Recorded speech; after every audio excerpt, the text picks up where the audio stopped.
سلام، میریم که داشته باشیم دور جدید منازعه هسته‌ای رو که توی دور دوم دولت شیخ فری در هفته گذشته وارد فاز جدیدی شده و داره میره که حسابی هم بیخ پیدا کنه.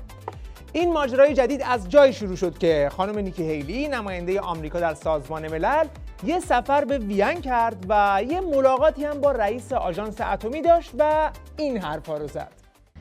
As good as the IAEA is, it can only be as good as what they are permitted to see. Iran has publicly declared that it will not allow access to military sites. But the JCPOA makes no distinction between military and non-military sites. There are also numerous undeclared sites that have not been inspected yet. That's a problem. That's a problem. بله، یعنی زهرجام برجام به پرابلم خورده. حالا پرابلم چیه؟ میگه گزارش آژانس وقتی معتبره که بتونه هر جا رو که خواست بگرده. شما اگر چیزی برای پنهان کردن نداشته باشید، خب نباید نگرانی داشته باشید. اما بشنوید پاسخی از عضو هیئت نظارت بر برجام.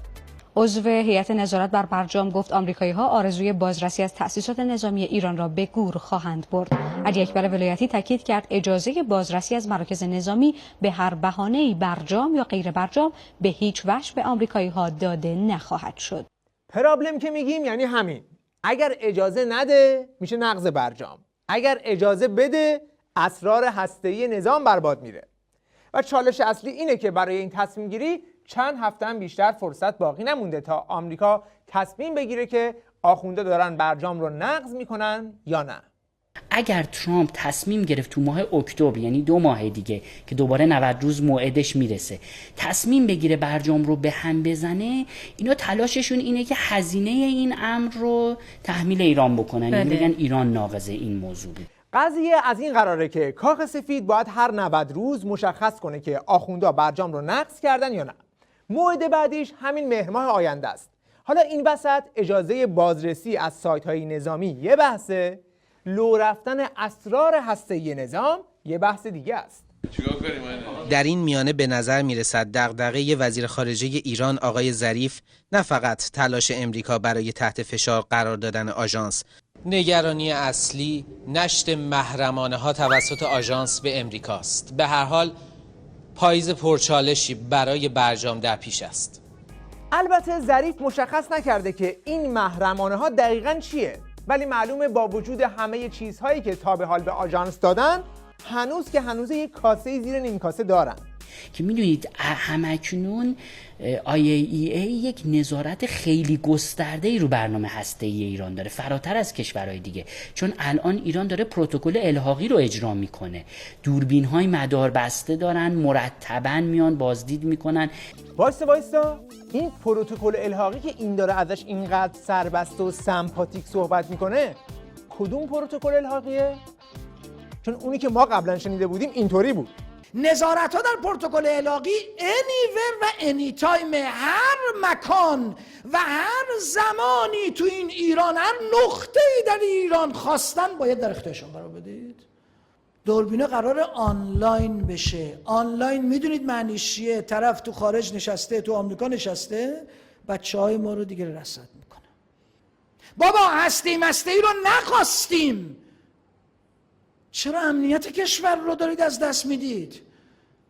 این خیانت به این کشور است. اگر پروتکل الحاقی اینه، پس حتما درست اجرا نمیشه. یعنی مثل همون قضیه کاسه و نیم کاسه‌ای که زیرشه. چون اگر درست اجرا بشه و از سایت‌های نظامی هم بازرسی بشه، یه چنین نتیجه‌ای خواهد داشت. گفتن از این به بعد باید شما تمام مراکز نظامیتون، تمام موشکایی که تولید کردید، تمام تجهیزات و تمام متخصصین نظامیتون رو در اختیار ما قرار بدید. این خیانت محض است. مراکز نظامی رو، شما موشک‌ها رو، متخصصین نظامی در اختیار اینا قرار بدید. میدونید اون وقت چی میشه؟ آماده باشید آمریکا با یک موشک‌های ایران رو حتما بزنه. کشور وقتی که تضعیف شد آمریکا حمله خواهد کرد. دارن کشور رو به سمت جنگ میبرند. دیگه فریاد مقام معظم رهبری بلند شد. بله، صحبت از آرزوهای برباد رفته عظماست. یه زمانی تتلیفی ها رو می آوردن روی ناو جنگی، براشون ترانه بخونن از سلاح هسته‌ای که قرار بود براشون امنیت بیاره، ولی حالا همه چیشون برباد رفت. یه سلاح هم میکشه هم امنیت واسه خونه ها، مسلم ما میاد و هر چیزی انرژی هسته‌ای میخواد. اگه قوی نباشی توی قلم روت میتونه هر نظر بسته‌ای بیاد. حالا بالاخره از شوخی گذشته، الان چی کار میخوای بکنی؟ اگر بازدید از اماکن نظامی رو جلوتون بذارن، از شعارموها و قمپوز منپوز که بگذریم، بالاخره حرفتون چیه؟ و این حتما موضوعی هست که ما در شورای حکام بعدی آژانس مطرح خواهیم کرد و خانه رسیدگی به اون خواهیم شد. هم آقای دکتر صالحی هم آقای دکتر ظریف نامه‌های جداگانه‌ای نوشتن. همش همین؟ این همه دادار دودور و اهن و طلب تاش همین؟ 2 تا نامه و یه هشدار؟ یعنی فقط همون فشار ایمیلی؟ خب همینجوری برخورد میکنید که شیر ریزش وا میشه و هم کاسه های قبلی واخورده میشن و میزنن زیر کاسه کوزتون. من 3 سال پیش 10 تا مقاله در وصف آقای ظریف نوشتم. الان از همه توبه میکنم، چون آقای ظریف گول خورد. آقای ظریف شد میرزا ابوالحسن شیرازی. من خودم یه مقدار راستش حقیقتش واخوردم، چون خیلی از برجام دفاع کردم. یک خانم خاله پیری ما داریم چند روز پیش میگفت من میرم خونه یه خونه بخرم ضمانت بگیرم. چرا آقای ظریف ضمانت هیچ نگرفته؟ همه رو قبول داره که همه رو زدن زیرش. ولی به نظر من خیلی ساده لوحانه جلو رفتیم، هیچ تضمین نگرفتیم.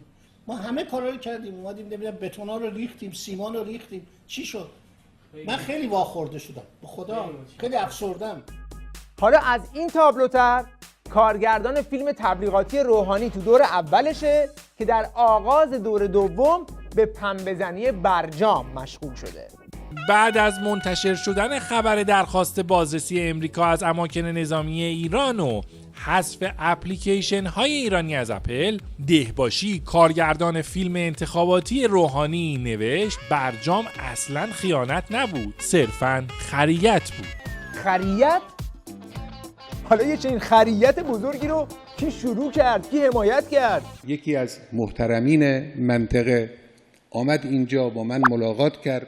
من به اون شخص محترم واسطه محترم گفتم ما به آمریکایی‌ها اطمینانی نداریم، اونا به حرف اینا اطمینانی نیست.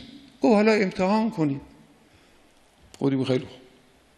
این دفعه هم امتحان میکن. مذاکرات اینجوری شروع شد. به مذاکره با آمریکا با این مذاکرات موردی مخالفت نکردم، موافقت کردم. از مذاکره کنندگان هم با همه وجود حمایت کردم. الان هم حمایت میکنم. خب به این ترتیب یه چرخ پنچری به اسم برجام روی دست نظام مونده و با تصویب تحریم‌های جدید علیه سپاه و خواسته بازرسی از سایت‌های نظامی هم همچنان به سوراخ‌هاش اضافه میشه. ولی با همه اینها شیخ فری همچنان به ادامه راه با همین چرخ پنچر اصرار داره و میگه هر چی هم بشه ما برجام رو نقض نمی‌کنیم.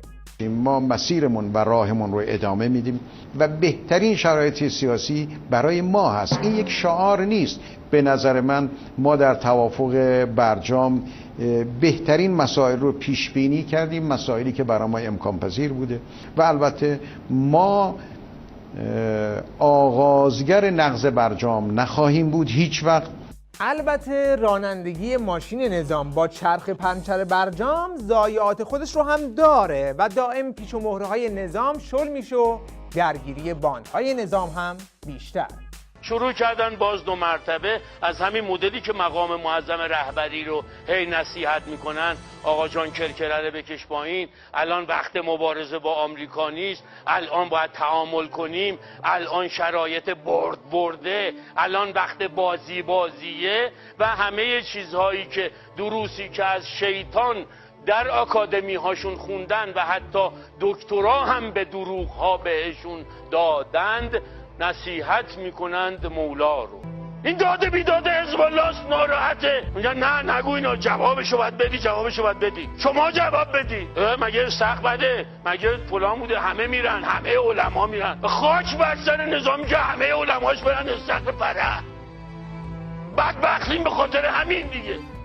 بله، به خاطر همین چیزا بدبختن دیگه، ولی بدبختی های بیشتر هم تو راهه. ببینیم تا آخر مهر ماه چند تا دیگه به بدبختی های سید علی اضافه میشه. برای همه شما بینندگان عزیز اوقاتی خوش آرزو دارم و خدا نگهدار.